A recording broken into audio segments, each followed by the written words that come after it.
Hello दोस्तों, स्वागत है आज की मेरी इस वीडियो में। आज मैं लेकर के आ गया हूँ आपके लिए क्लास 12th इंग्लिश का पेपर, जो कि बहुत ही इम्पोर्टेंट है आपके 2026 के एग्जाम के लिए, जो कि आपका जल्द ही होने वाला है। तो यहाँ पर आप देखेंगे इस तरीके का आपका पेपर आने वाला है। बहुत ही इम्पोर्टेंट पेपर है और इसको अगर आप अभी तक नहीं सॉल्व किए हैं तो इसको सॉल्व करना जरूरी है, क्योंकि आपके जो 7 सेट बनेंगे वो सातों सेट इसी पे डिपेंडेंट होंगे, इसी की तरह बनेंगे। इसीलिए इस पेपर को आपको सॉल्व करना बहुत ही जरूरी है।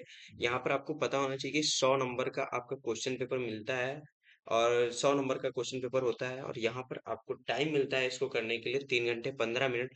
तो यहाँ पर आपके सबसे पहले जनरल इंस्ट्रक्शंस कुछ दी होती हैं पेपर में, जो कि आपको बताया जाता है कि 15 मिनट आपको क्वेश्चन पेपर को पढ़ने के लिए मिलता है, जिसमें कि आप समझ सकें कौन सा क्वेश्चन आपके लिए सबसे इजी है, वो क्वेश्चन आपको सबसे पहले अटेम्प्ट करना है। तो यहाँ पर आप क्वेश्चन पेपर को 15 मिनट शुरुआत में पढ़िएगा जरूर, जिससे कि आपको पता चल सके कि कौन सा क्वेश्चन आपको अच्छे से आ रहा है, क्योंकि first impression is the last impression होता है। तो पहला इंप्रेशन आपको अच्छा जब कॉपी में बनेगा एग्जामिनर का, तो आपका लास्ट तक में पेपर आपकी कॉपी अच्छे से चेक हो जाएगी और आपको अच्छे नंबर मिल जाएंगे। अगर पहला ही गलत हो गया तो एग्जामिनर में आपका पहले ही से बन जाएगा कि हाँ, ये तो अच्छा नहीं लिखा है, गलत पहला ही कर दिया है, नहीं आगे भी गलत होंगे क्वेश्चन। तो इस तरीके से आगे अगर आप सही भी करते हैं तो इतना अच्छे से इवेलुएट नहीं हो पाता है। तो यहाँ पर आपको सबसे पहले जो आपको सही से क्वेश्चन आ रहा हो उसको करना है। तो फिर चलिए शुरू करते हैं। सबसे पहले यहाँ पर आपका सेक्शन ए दिया गया होता है, रीडिंग सेक्शन, जो कि बहुत ही इंपॉर्टेंट होता है, क्योंकि 15 मार्क्स इस रीडिंग सेक्शन के होते हैं और बहुत ही इजी होता है। इसमें आपको कुछ भी याद करके नहीं जाना होता है, बस करने की प्रैक्टिस आपको करनी होती है कि किस तरीके से इस सेक्शन को सॉल्व करना है। तो बहुत ही इंपॉर्टेंट आपके लिए ये सेक्शन है। तो अगर आप चैनल पे नए हैं तो चैनल को सबसे पहले आप सॉल्व कर लीजिएगा, सब्सक्राइब कर दीजिएगा चैनल को। और यहाँ पर अगर आप वीडियो को लाइक नहीं किए अभी तक तो लाइक कर दीजिए। चलिए शुरू करते हैं इस क्वेश्चन को कैसे सॉल्व करेंगे। तो यहाँ पर आप देखेंगे इस तरीके से पैराग्राफ दे दिया गया है, जो कि अनसीन्ड होता है, अनसीन पैराग्राफ होता है, अनसीन पैसेज होता है। इसको आपको पढ़ करके इन 5 क्वेश्चन का आंसर देना होता है। तो यहाँ पर 5 क्वेश्चन इस तरीके से दिए गए हैं। सबसे पहले आप इस क्वेश्चन को, अगर पैराग्राफ आप जल्दी जल्दी पढ़ के आप इसका मीनिंग समझ सकते हैं तो पढ़ लीजिएगा, नहीं तो आप सबसे पहले आइएगा क्वेश्चन पे। क्वेश्चन क्या दिया गया है उसको पढ़िएगा, फिर उसी को जो इसमें मेन वर्ड है जो पूछा गया है उससे रिलेटेड आपको क्वेश्चन, मतलब कि ये पैराग्राफ में आपको खोजना है वर्ड, वो जहां मिलेगा वहीं से आपका आंसर होगा। तो देखते हैं क्या क्वेश्चन पूछा गया है। In what way is the AI a clever junior? किस तरीके से एआई एक क्लेवर जूनियर है, ये आपको पूछा गया है। तो यहाँ पर आपको देखना है, सबसे पहले क्लेवर जूनियर ढूंढना है कहाँ पर। तो सबसे पहले यहाँ ही लिखा है clever junior. Amar 50 likes to think of AI as a clever junior.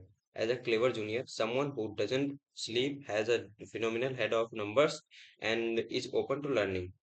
तो यहाँ पर आप इस तरीके से देखेंगे तो यहाँ पर आपको आंसर मिल जाता है कि क्लेवर जूनियर क्यों कहा जाएगा। AI as a clever junior, someone जो कि न सोता है और न ही वो न सोता है, और उसके पास एक असाधारण बुद्धिमत्ता है नंबर्स के लिए, और वो हमेशा सीखने के लिए तत्पर रहता है, तैयार रहता है, इसलिए एआई एक क्लेवर जूनियर है।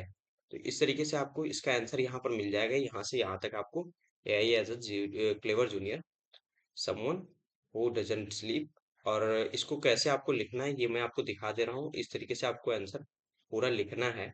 यहाँ पर देखिए पूरा मैं सॉल्यूशन भी आपके लिए लेकर के आया हूँ लिख करके। तो यहाँ पर पहले का आंसर हो जाएगा, AI is called a clever junior because it does not sleep, rest, need rest. And यहाँ पर स्लीप जो लिखा था उसको डायरेक्ट आप लिख सकते हैं, या फिर ऐसे डज नॉट नीड रेस्ट, इस तरीके से आप पैसेज से ले सकते हैं।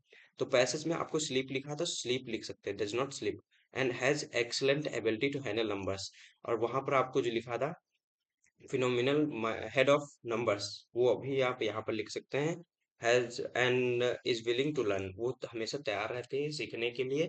It work continuously and assist अमर by drafting the proofreading content efficiently. नहीं, आगे दिया गया है proof reading content efficiently draft करने के लिए अमर इस एआई को क्यों यूज करता है, ड्राफ्टिंग के लिए और प्रूफ रीडिंग कंटेंट को के लिए एफिशिएंटली करने के लिए यूज करता है अमर।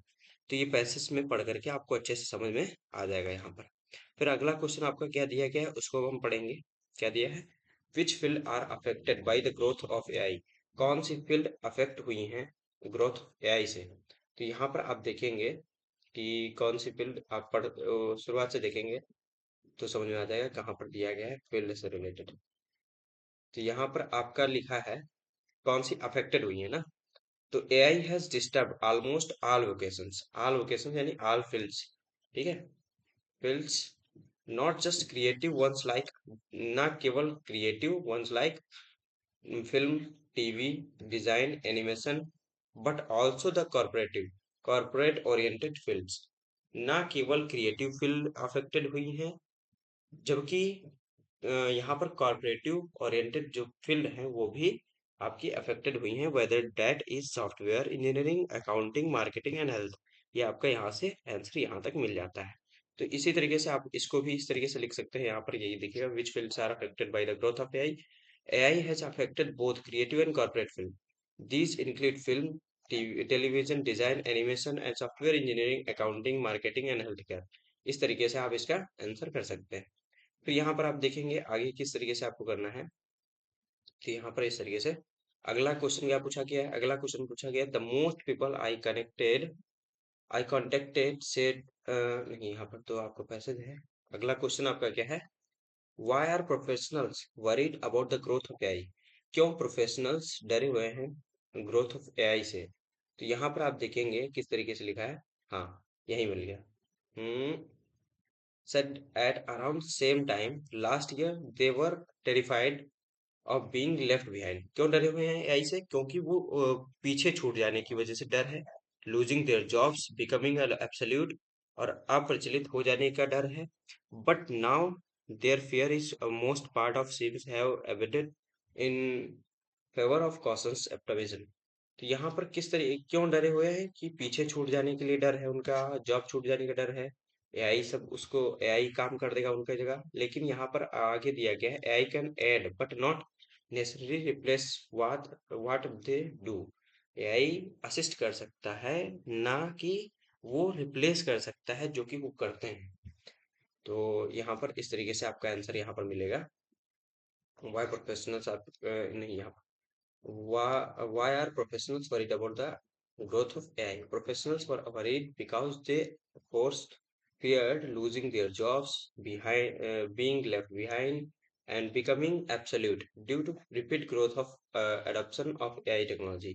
तो जो कि रैपिड ग्रोथ ऑफ एडॉप्शन चल रहा है एआई टेक्नोलॉजी का, उससे उनको डर है कि वो कहीं पीछे ना छूट जाए, उनकी जॉब ना छूट जाए, और साथ ही साथ वो अप्रचलित ना हो जाए, एआई आगे निकल जाए, ऐसा सोच रहे हैं। इस वजह से वो डरे हुए हैं प्रोफेशनल्स।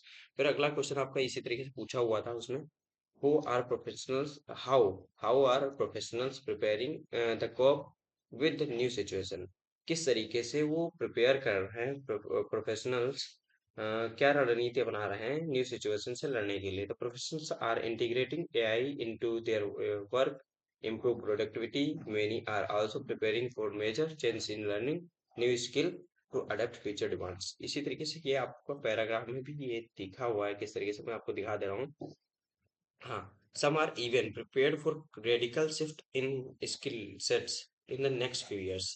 वो सीख रहे हैं नई स्किल्स को और चेंज कर रहे हैं। Coming the people want to equip it to handle it. उसको उससे लड़ने के लिए, उन चीजों से लड़ने के लिए जो कि इसका ग्रोथ है उस पे पाने के लिए, अचीव करने के लिए उस चीज को, वो क्या कर रहे हैं, नई स्किल्स को भी सीख रहे हैं। और most have most have started integrating AI into their work in some capacity. तो इस तरीके से यहाँ पर आपका इसका आंसर मिल जाता है। फिर अगला क्वेश्चन आपका इसमें क्या पूछा है, which word in the passage means a planned series of activities related to a specific aim। इस पैराग्राफ में पैसेज में क्या दिया गया है, इसकी जगह रिप्लेस करने के लिए वन वर्ड, जो कि a plan series of activities related to specific aim. कोई स्पेसिफिक एम के लिए प्लान सीरीज ऑफ एक्टिविटीज को क्या कहते हैं, क्या कहते हैं यहाँ पर आपका दिया गया है। मे बी ओके, यहाँ पर देखिए, हाँ, प्लान सीरीज ऑफ एक्टिविटीज जो कि एक स्पेसिफिक काम करने के लिए होती है, वो होती है कैंपेन। कैंपेन चलता है ना, कैंपेन में प्लान्ड सीरीज ऑफ एक्टिविटीज होती है जो कि एक स्पेसिफिक एम के लिए होती है। तो इस तरीके का आपका इसका आंसर हो जाता है कैंपेन। फिर आपका which word is in the passage is opposite of the up to date. Up to date का वहां पर एब्सोल्यूट मिला था। एब्सोल्यूट माने एब्सोल्यूट माने होता है अप्रचलित, मतलब हाँ, अप्रचलित हो जाना। प्रचलित होता है अप टू डेट, और अप्रचलित होता है आपका यहाँ पर एब्सोल्यूट, बिकमिंग एब्सोल्यूट। किस चीज का डर है कि वो एब्सोल्यूट हो जाएंगे, अप्रचलित हो जाएंगे। तो इस तरीके से ये अप टू डेट का ये आपका हो जाता है अपोजिट वर्ड। फिर आपका क्या है, rewrite the underline segment after replacing of the word add. Add को रिप्लेस करके री राइट करना है अंडरलाइन पैराग्राफ। तो अंडरलाइन पैराग्राफ क्या दिया गया है आपका, हाँ, एड को आपको रिप्लेस करके इसको रीराइट करना है। I can add but not necessary replace what they do. तो AI can assist, assist, assist but not necessarily replace what they do. इस तरीके से आपको इसका आंसर करना है। यहाँ पर मैंने लिख दिया है क्या, the word meaning of plan series of activities related to specific aim is campaign. The word opposite of up to date is absolute. Original क्या दिया गया था यहाँ पर, AI can add but not necessary replace what they do. AI can help, help कर सकते हैं, assist भी कर सकते हैं, मदद करना होता है, but not necessary replace what they do. इस तरीके से फिर आपका अगला सेक्शन जो है, सेक्शन बी है राइटिंग। उसको अब हम देखेंगे किस तरीके से सॉल्व करना है। तो यहाँ पर सेक्शन बी जो राइटिंग है आपका, यहाँ पर आपको सबसे पहले दिया गया है राइट एन आर्टिकल। यहाँ पर आपको आर्टिकल लिखने के लिए दिया है। किस तरीके से लिखना है, on off the following topics, किन टॉपिक्स पे 150 वर्ड्स में लिखना है आपको दिया गया है। 10 नंबर का ये क्वेश्चन है, बहुत ही इंपॉर्टेंट है क्योंकि 10 नंबर का क्वेश्चन है। आपको इसको अच्छे से करना है, और ये केवल 150 वर्ड्स में ही करना है, न ज्यादा बड़ा होगा। यानी कि लगभग आपके एक पेज का, आप अगर अच्छे से लिखेंगे, अच्छी राइटिंग में भी लिखेंगे, तो आपका 150 वर्ड आपका एक पेज में आ जाएगा अच्छी तरीके से। आपको दूसरे पेज पे नहीं जाना है आर्टिकल लिखने के लिए, केवल एक ही पेज पे आप लिखेंगे। और कोई भी पेज स्टार्ट कर रहे हैं, बीच से नहीं स्टार्ट करना है आपका लिखना, आपको टॉप से स्टार्ट करना है और एंड तक लिखना है। तो इस तरीके से यहाँ पर आपको कौन कौन से 3 टॉपिक दिए हैं, ऑनलाइन शॉपिंग नेसेसिटी और क्रेज। क्या है, ऑनलाइन शॉपिंग नेसेसिटी है, जरूरत है, या क्रेज है केवल, या फिर बी आपको दिया है need of career counselling in schools. Career counselling की स्कूल्स में क्या जरूरत है, बी है। फिर है सी, माय चाइल्डहुड फैंटेसी। तो ये आपको 3 टॉपिक दिए हैं, किसी एक पर आपको आर्टिकल लिखना है। तो मैंने आपका बी पर लिखा है need for career counselling in schools. क्या होगा इसके लिए, तो यहाँ पर आंसर इस तरीके से मैंने लिख दिया है, क्या है, a good career is not found by chance, chance but by choice and guidance. यहाँ पर आपको सबसे पहले जब आप लिखते हैं कोई भी आर्टिकल, तो उसमें अगर कोट लिख देते हैं, कोई भी कोट, तो आपका बहुत अच्छा इफेक्ट पड़ता है, बहुत ही अच्छा इम्पैक्ट पड़ता है एग्जामिनर पे, जो कि एक लाइन देख करके ही वो खुश हो जाता है और आगे आपका पढ़ने से रुक जाता है ना। रुक जाता है यानी कि आपको अच्छे नंबर आगे दे करके जाएगा। तो यहाँ पर अगर आप कोट लिखे हुए हैं, कोट अगर अच्छा है तो अच्छा लगा एग्जामिनर को, तो ऑटोमेटिक आपको अच्छे नंबर मिल जाते हैं, बहुत कम ही पढ़ करके आपको अच्छे से नंबर वो दे देता है एग्जामिनर। तो यहाँ पर आपको इस तरीके से इसको लिखना है। तो क्या है, career counselling in schools is essential for shaping our the future of student. Career counselling क्या है, स्कूल्स में एसेंशियल है, जरूरी है, क्योंकि ये शेप करता है यानी बनाता है फ्यूचर को, स्टूडेंट के फ्यूचर को शेप करता है, यानी अच्छे से बनाने में मदद करता है। एट अ यंग एज, एक यंग एज पर स्टूडेंट, ओके, कलर चेंज कर लेता हूँ। Students often feel confuse about career choice due to lack of awareness and pressure from the parents और society.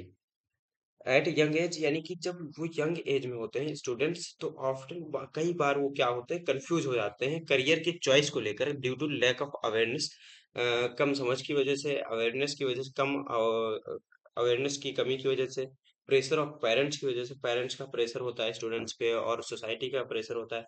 Career counselling helps, career counselling help करता है किस चीज में, देम आइडेंटिफाई देयर इंटरेस्ट, उनके इंटरेस्ट को आइडेंटिफाई करने के लिए, एबिलिटीज को और स्ट्रेंथ को आइडेंटिफाई करने के लिए करियर काउंसलिंग उन्हें हेल्प करता है। थ्रू प्रॉपर गाइडेंस से स्टूडेंट लर्न सीखते हैं अबाउट वेरियस करियर ऑप्शंस, कई करियर ऑप्शंस के बारे में, इमर्जिंग फील्ड्स जिनमें वो अच्छा कर सकते हैं वो फील्ड्स के बारे में, एंड रिक्वायर्ड स्किल, कौन सी स्किल उन्हें रिक्वायर होगी ये। It also help them set realistic goals and make informed decision. Career counseling reduce stress and builds confidence among student. Career counselling reduce करती है स्ट्रेस को, कंफ्यूजन को, है ना, और बिल्ड करती है कॉन्फिडेंस एमंग स्टूडेंट, स्टूडेंट में कॉन्फिडेंस बिल्ड करती है, और by giving the clarity about their future, अब उनके फ्यूचर के बारे में क्लियरिटी को देते हुए वो ये होता है। तो यहाँ पर अगला फिर ये इस तरीके से आपका क्या दिया है, किस तरीके से यहाँ पर आपका इसको पढ़ेंगे। The someone rightly said guidance, किसी ने सही कहा है कि guidance today builds success tomorrow, आज की गाइडेंस बिल्ड करती है कल का सक्सेस, है ना, कल की सफलता को, आज की गाइडेंस कल की सफलता को बनाती है।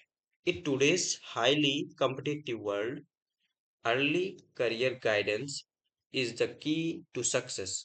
आज की हाईली कॉम्पिटिटिव वर्ल्ड जो है, दुनिया हाईली कॉम्पिटिटिव है, हर जगह कंपटीशन है और पॉपुलेशन की वजह से, तो early career guidance is the key to success. तो जितना आपकी सही समय पे करियर की गाइडेंस होना आपका सक्सेस की बन सकती है, होती है। Therefore career counselling should be integral, therefore career counselling आपका जो है should be integral part of school education, help to student achieve a meaningful and successful life. Meaningful और सक्सेसफुल लाइफ को अचीव करने के लिए इंटीग्रल पार्ट ऑफ एजुकेशन है, जो कि स्टूडेंट को अचीव करवाता है मीनिंगफुल लाइफ, सक्सेसफुल लाइफ, है ना। फिर आपका अगला क्वेश्चन यहाँ पर किस तरीके से दिया है, ये 10 नंबर का क्वेश्चन था, बहुत ही इंपॉर्टेंट था, तो इस तरीके से आपको इसको सॉल्व करना है। अगला क्वेश्चन दिया है यू आर रुचि या रवि। अगर आप गर्ल हैं तो आपको रुचि लिखना है, अगर आप बॉय हैं तो रवि लिखना है। Residing at 13 Park Avenue Colony New Delhi, right, ये आपको एड्रेस दे दिया गया, ये आपका नाम दे दिया गया। तो अगर जब आप इसको लिखेंगे लेटर, तो आपको यही नेम यूज करनी है और यही आपका अपना एड्रेस यूज करना है। To the editor of a national daily to show your concern toward growing linguistic intolerance in country, जो लिंग्विस्टिक इंटॉलरेंस चल रहा है देश में, उसके बारे में कंसर्न लिखना है, पत्र लिखना है एक एडिटर को, नेशनल डेली के एडिटर को। तो यहाँ पर आपको डेली के, नेशनल डेली जो आपका एक पत्र है, यानी कि जो आपका समाचार पत्र आता है, उसको आपको, उसके एडिटर को आपको पत्र लिखना है। तो किस तरीके से लिखना है आप यहाँ पर देखेंगे। तो यहाँ पर आपको, यहाँ पर इस तरीके से लिखा है, देखिए आपका एड्रेस जो दिया था 13 Park Avenue Colony New Delhi, ये आपका एड्रेस हो गया। जिस डेट में आप एग्जाम दे रहे हैं वो डेट यहाँ पर डालिएगा, 13 जनवरी 2026, यानी कि जिस दिन आप लिखते हैं लेटर, उसी दिन की आपको डेट यहाँ पर लिखना होता है। तो आप जिस दिन डेट एग्जाम दे रहे होंगे वही डेट आपको यहाँ पर लिखना है, और इसी फॉर्मेट लिखना है। डेट आपका जो दिनांक होगा वो केवल आप नंबर्स में लिखेंगे, और फिर मंथ आपको इस तरीके से आपको वर्ड में लिखना होगा, इंग्लिश में, ठीक है। फिर आपको यहाँ पर वर्ड में ईयर लिखना है।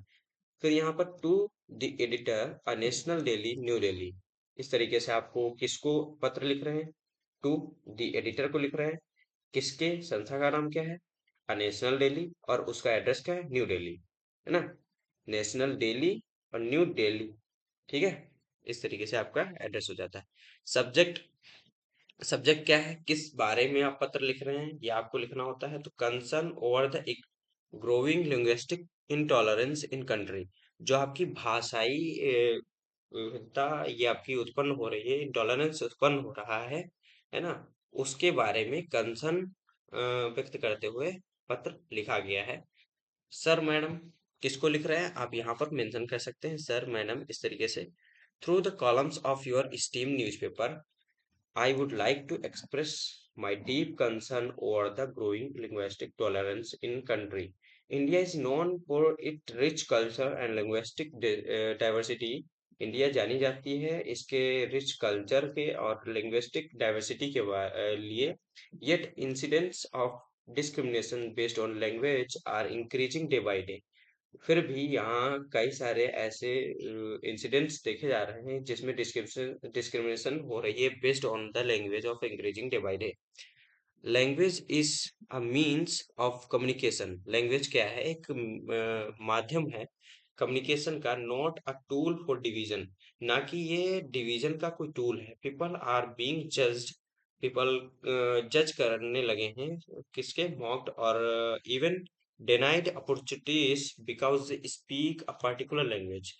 और कई सारी अपॉर्चुनिटीज में डिनाई कर दिए जाते हैं क्योंकि वे क्या करते हैं? पार्टिकुलर लैंग्वेज बोलना जानते हैं। Such intolerance threatens national unity and weakens. National unity जो है वो वीक होती है, स्प्लिट होती है। Brotherhood ensure in enshrined in our constitution. तो हमारे जो संविधान है उसमें क्या है? भाईचारा का बात कही गई है। In the democratic nation like India, every citizen has a right to speak and preserve their mother tongue। हमारे डेमोक्रेसी यानी कि लोकतंत्र में जो है भारत के सिटीजन सभी भारतीय नागरिकों को ये अधिकार दिया गया है कि वो अपनी मदर टंग यानी कि मातृभाषा को बोल सकें और उसे प्रिजर्व कर सकें। Respect for all languages promotes harmony. जो अन्य लैंग्वेज सभी लैंग्वेज के बारे में रिस्पेक्ट है वो प्रमोट करती है हार्मनी को, सौहार्द को, प्रेम को एंड म्यूचुअल अंडरस्टैंडिंग को। The government, educational institutions and media must play an active role to spreading awareness and increasing linguistic harmony. और इंकरेज करती है लिंग्विस्टिक हार्मनी को यानी कि भाषाई सौहार्द को, है ना? I hope the concerned authorities will take strict measures to curb such intolerance and promote unity in diversity। Diversity को यूनिटी प्रमोट करेगा ऐसा कोई कंसर्न अथॉरिटी स्ट्रिक्ट मेजर करेगी, है ना? कार्य करेगी। Thinking yours. जो आपका नाम लिखना है वो एक एक लिखना है, दोनों इस तरीके से नहीं लिखना है आपको, ठीक है? फिर आपका सेक्शन सी ग्रामर दिया गया है। किस तरीके से आपको इसको सॉल्व करना है ये भी आपको मैं दिखा दे रहा हूँ। तो वीडियो का लेंथ बहुत बड़ा हो गया है, अब ग्रामर सेक्शन हम नेक्स्ट पार्ट में करेंगे। तो चलिए मिलते हैं अपने अगले वीडियो में। तो तब तक के लिए धन्यवाद। सब्सक्राइब कर लीजिए चैनल को, बहुत ही इंपॉर्टेंट है सब्सक्राइब करना, जिससे कि आपको अगला पार्ट मिल जाए जल्द से जल्द। मिलते हैं अपने अगले वीडियो में, तब तक के लिए धन्यवाद।